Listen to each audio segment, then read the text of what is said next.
حضرت سیدنا ابو بکر صدیق فرماتے ہیں میں حضور کے سامنے بیٹھا تھا، ایک شخص آیا، اس نے آ کر کے کہا یا رسول اللہ صلی اللہ تعالی علیہ وآلہ وسلم، یہ میرے ہاتھ کے اندر خنجر ہے، میں قتل کر کے آیا ہوں۔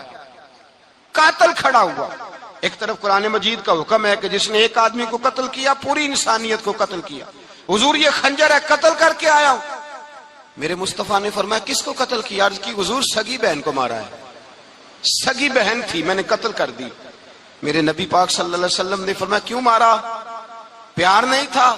کہا محبوبہ بہن سے کس کو پیار نہیں ہوتا، بڑا پیار تھا، پر مارا کیوں؟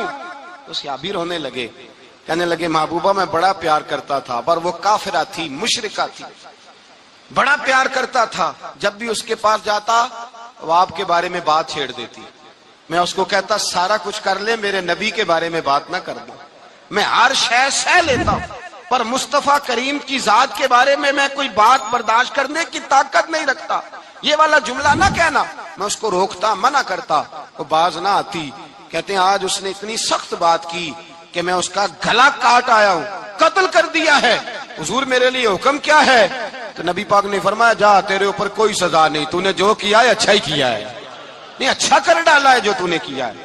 ایک صحابی نابینا تھے، آنکھوں سے نظر نہیں آتا تھا، رشتہ کوئی نہیں دیتا تھا، معذور آدمی تھے، نکاح ہوا، شادی ہوئی، 2 بیٹے دیے اللہ نے، گھر بس گیا، بیوی کپڑے دھو کے دیتی، خدمت کرتی، روٹی پکا کے دیتی، بچے بڑے حسین تھے، اور وہ صحابی خود فرماتے ہیں، نابینا صحابی کہتے ہیں موتیوں کی طرح کے میرے بچے، جو بھی آتا آ کے کہتا تیرے موتیوں کی طرح کے لال ہیں۔ لیکن آپ فرماتے ہیں ایک صبح اعلان ہو گیا، مدینے میں شور ہو گیا کہ اس نابینا صحابی کی بیوی قتل ہو گئی، کسی نے خنجر کے دبایا، مر گئی ہے۔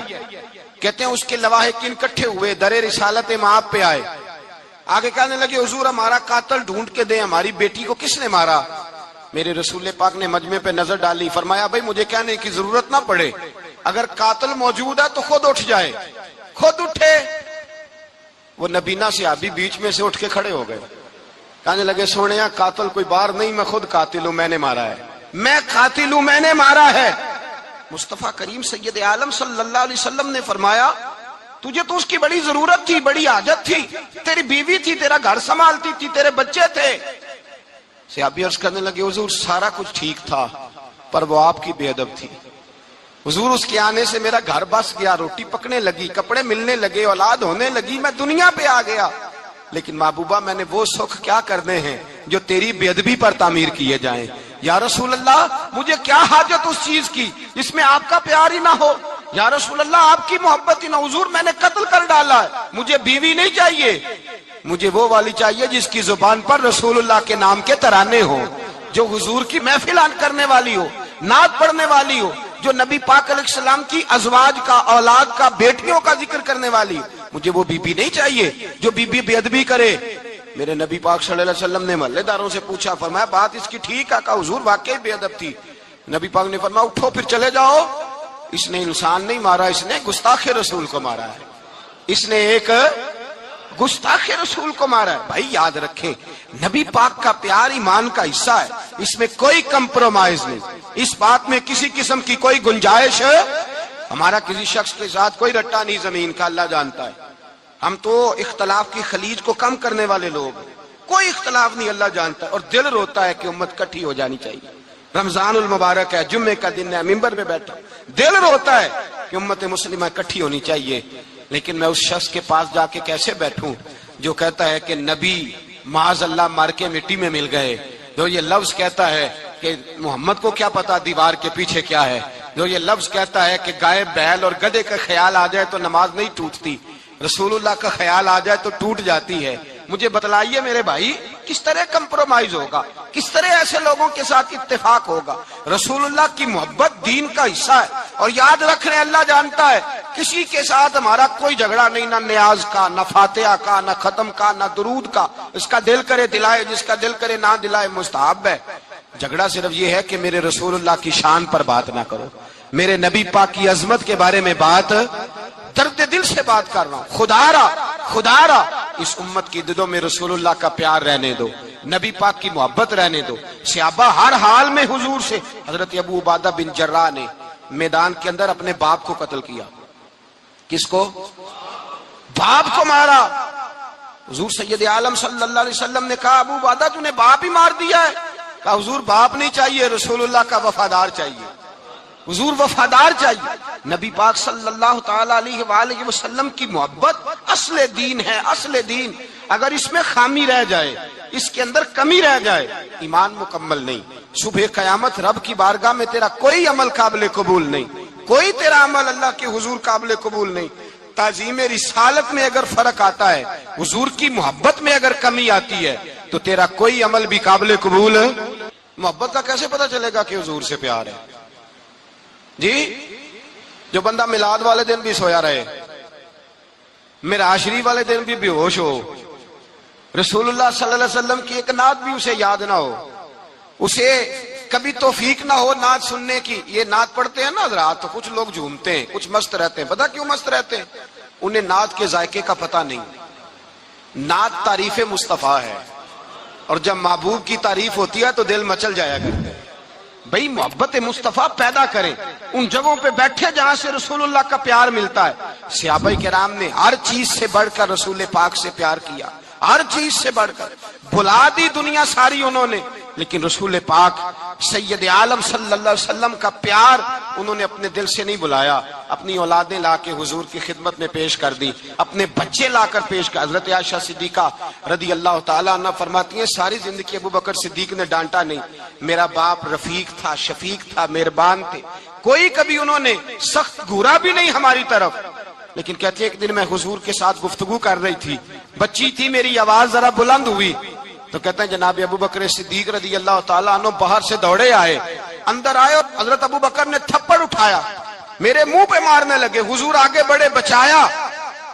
میں نے کہا ابا جی آپ نے تو گھورا بھی کبھی نہیں، یہ کیا ہوا؟ تو حضرت جناب عائشہ صدیقہ کہتے ہیں ابو بکر صدیق رو پڑے، کہنے لگے عائشہ میرے اوپر سے پہاڑ بھی گزر جائیں تو مجھے تکلیف نہیں ہوتی، اور میرے مصطفیٰ کے سامنے کوئی اونچا بولے بھی تو میرا دل ٹوٹ جاتا ہے۔ خبردار، حضور سید عالم، حضرت عمر کا زمانہ تھا، کچھ لوگ آئے کہیں اور کے رہنے والے، مسجد نبی میں اونچی آواز میں بولنے لگے، اونچی آواز میں باتیں کرنے لگے۔ حضرت عمر نے بلایا، فرمایا ادھر آؤ، کون ہو، کہاں سے آئے ہو؟ کہنے لگے کوئی شام کا ہے، کوئی کسی ملک کا ہے۔ آپ فرمانے لگے تمہیں پتا نہیں یہ روضہ رسول ہے؟ تمہیں پتا نہیں یہ حضور کی مسجد ہے؟ لا ترفعوا اصواتکم فوق صوت النبی، تمہیں خبر نہیں تم کہاں آئے ہو؟ فرمایا اگر تم مدینے کے رہنے والے ہوتے میں تمہیں دروں سے مارتا، تمہیں سزا دیتا۔ تمہیں ادب رسول کا نہیں پتا، تمہیں رسول اللہ صلی اللہ علیہ وسلم کے طریقے کا نہیں پتا۔ ایک لفظ اور بیان کیا جاتا ہے، کہتے ہیں پیار ہم بھی کرتے ہیں پر وہ والا جو نبی پاک نے کہا ہے۔ کون سا؟ جو حضور نے، جس کا نبی پاک نے حکم دیا ہے۔ کون سا پیار کرتے ہیں؟ ایک لفظ آپ کو پوچھا جاتا ہے، ہم بھی پیار کرتے ہیں پر وہ والا جو نبی پاک نے کہا ہے، جو حضور نے۔ کہتے ہیں یہ جو تم کہہ رہے ہو یہ حضور نے کیا نہیں، کہا نہیں۔ نبی پاک صلی اللہ علیہ وسلم کے وجود سے خون نکلا، حضور نے حضرت عبداللہ بن زبیر سے کہا ٹھکانے لگا دو، جاؤ ٹھکانے لگا دو، ایسی جگہ لگاؤ جہاں کسی کی نظر نہ پڑے۔ خون بہتا ہوا خون حرام ہے، قرآن پاک نے بیان کیا ہے، کہا ٹھکانے لگا دو۔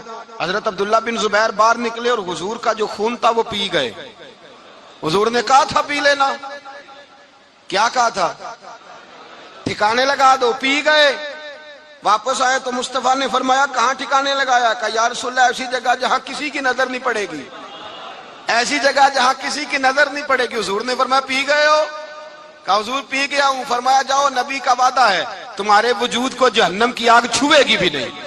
ہم وہ والا پیار کرتے ہیں جو حضور نے کہا ہے۔ حضرت ام ایمن نبی پاک کی دائی تھی، حضور کی رضائی والدہ تھی، سرکار کی طبیعت مبارک علیل ہوئی تو حضور نے نا، ویسے نبی پاک جب پخانہ کرتے تھے نا تو حضرت عائشہ صدیقہ فرماتی ہیں حضور کے پخانے سے کستوری سے بھی زیادہ خوشبو آیا کرتی۔ اور آپ حضرت انس بن مالک فرماتے ہیں حضور کھیتوں میں پخانے کے لیے جاتے میں ساتھ جاتا، جہاں نبی پاک صلی اللہ علیہ وسلم پخانہ کرتے میں وہاں جا کے دیکھتا تو کوئی شے نہ ہوتی۔ میں کہتا ہوں حضور کہاں گیا؟ اللہ کے رسول فرماتے جب میں پخانہ کرتا ہوں تو زمین کھل جاتی ہے، میرا پخانہ اندر سمو لیتی ہے۔ حضور کے پخانے اور پیشاب سے کستوری کی خوشبو آتی تھی، کستوری کی خوشبو آتی تھی۔ ویکھنوں تے ساڈے ورگا ہے پر اسی کدوں اس مول دے، آزم وہ ورشاں تے پھردا ہے اسی وچ گلیاں دے رول دے۔ لوگ تو کہہ دیتے ہیں نا 2 منٹ لگاتے ہیں، کوئی بشر آکھے کوئی نور آکھے، پہندہ ہر پاسے ہوئی شور ڈٹھا، اللہ والے انگالی مکا دیتی تساں اور ڈٹھا